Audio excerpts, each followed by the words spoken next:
Now, at Roman 3, we use a framework built on the psychology of change. Ultimately, it splits change management into two important and distinct roles: change guidance and project management. Now, change guidance is responsible for the people side of change. This starts at the beginning of the change process, way before any actual change takes place. And project management is responsible for the paperwork side of change. This is the center of the process where the actual changes in policies, equipments, and practices are implemented. Now, a lot of people will say that they've heard or used terms like change agent or change champion before. These are typically used to describe the person who's leading the change, but really they're just synonyms for change management. What we are talking about is that change management requires two clear and distinct skill sets. A single change agent is not where success is going to come from. This is the old way. You need a person who can handle and guide the people through the change, and a person who can manage the project side, the processes, the paperwork. They need to work together, but intentionally focus their efforts in distinct areas. This allows the focus from leadership to be more targeted and intentional. You need to be as committed to guiding the people through the change as you are to successfully incorporating the new policies or technologies or practices.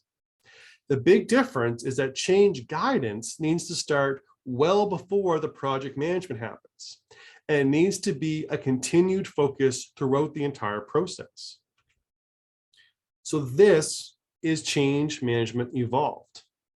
Most of this new approach is focused on ensuring that there's as much support for the people as there is for the process.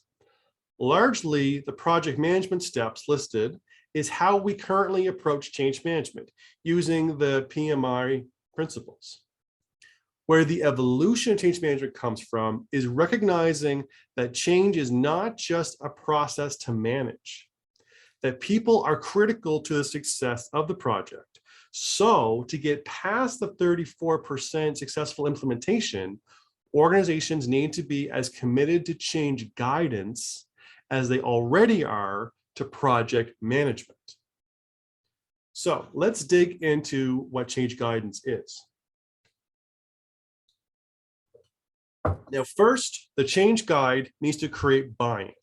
This is about communicating the coming change, listening and addressing concerns, making the value of change clear and practical, and speak to the different needs of different audiences.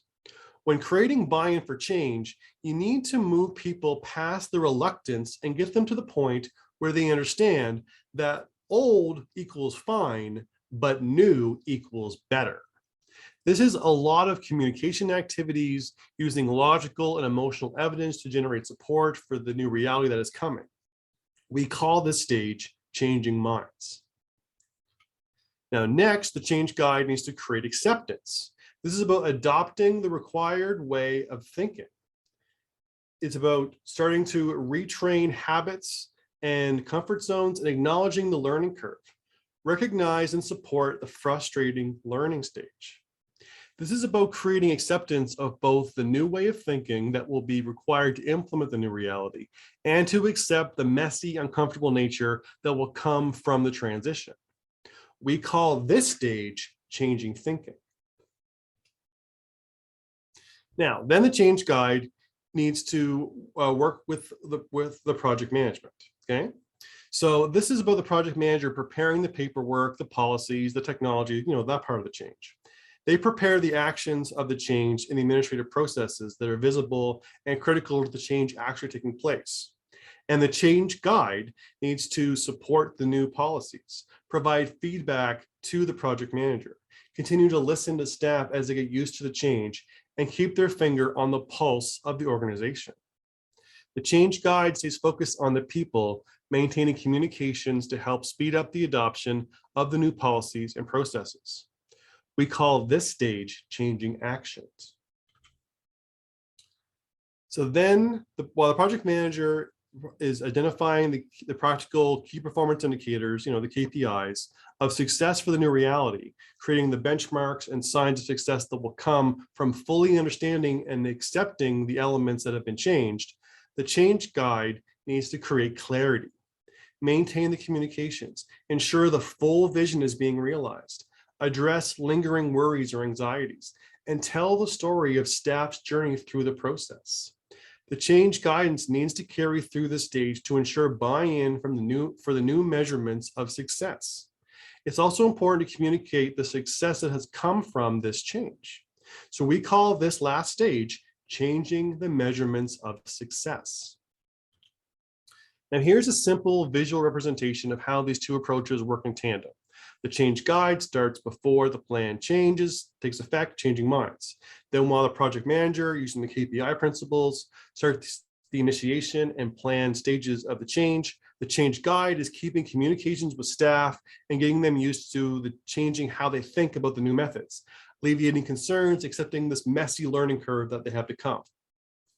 Then the change guide and project manager work together to ensure that the new processes and tasks and changes and actions to allow people to stay engaged while they work through the new way of doing things.